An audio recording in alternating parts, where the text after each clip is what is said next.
Oh, hello there. Hi, how are you? I'm Tyler Graham.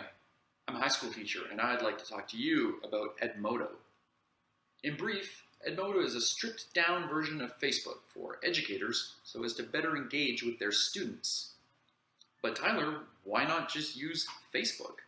Great question, and the answer is simple. Last year, you see, I was teaching an 8th grade French immersion class for which I designed an activity where students were to summarize a chapter of a book we read using only emojis. They'd work with a partner to best emojify the text, and then they'd take that and post it to the teacher Facebook page that I had created specifically for the lesson. Day of, I explained this and was met with a question from a young man. Mr. Graham, what if we don't have Facebook? Oh, well, you can just use your partners, I replied. The young man raised his hand once more. What if our partner doesn't have a Facebook page either? I was confused and I asked how many students don't have a Facebook account. Every hand in the class shot up. I asked why that was the case, and the same young man replied very sarcastically, because we're not 50. And that's an opinion that's confirmed by the chart there to my left.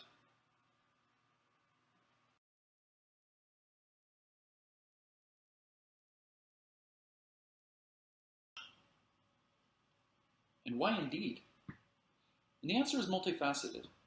For starters, while popular social media sites such as Instagram and Snapchat can be used, and used well, for certain assignments, they do not offer a way to connect with a group of people in the same way that Edmodo can. And further to that, privacy is always a concern when dealing with young people. Edmodo keeps prying eyes away from content by offering a class code to participants that can be locked by an administrator, in this case me, at any time. So once the 22 students in my class are all signed on, no one else can get in.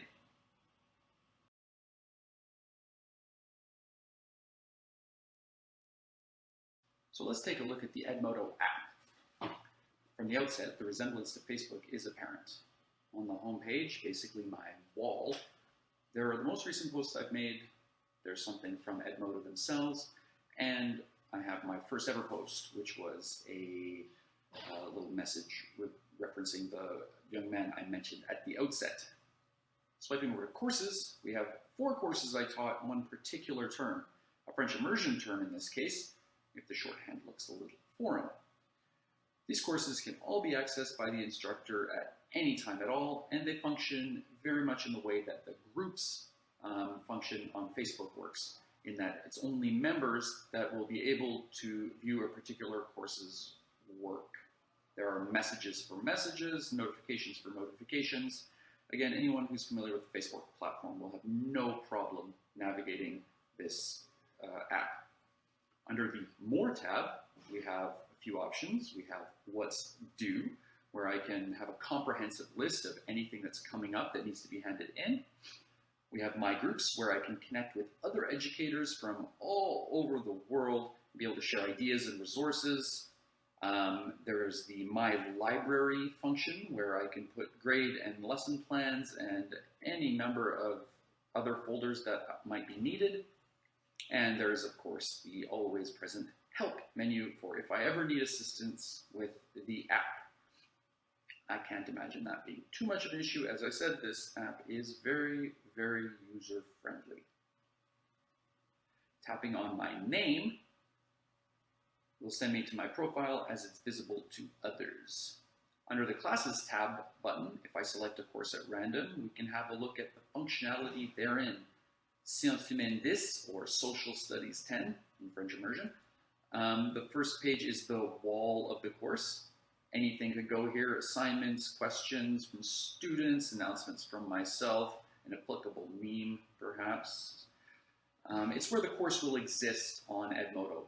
Swiping over, we have a class list, obviously myself, and the rest of the list will be populated by the students.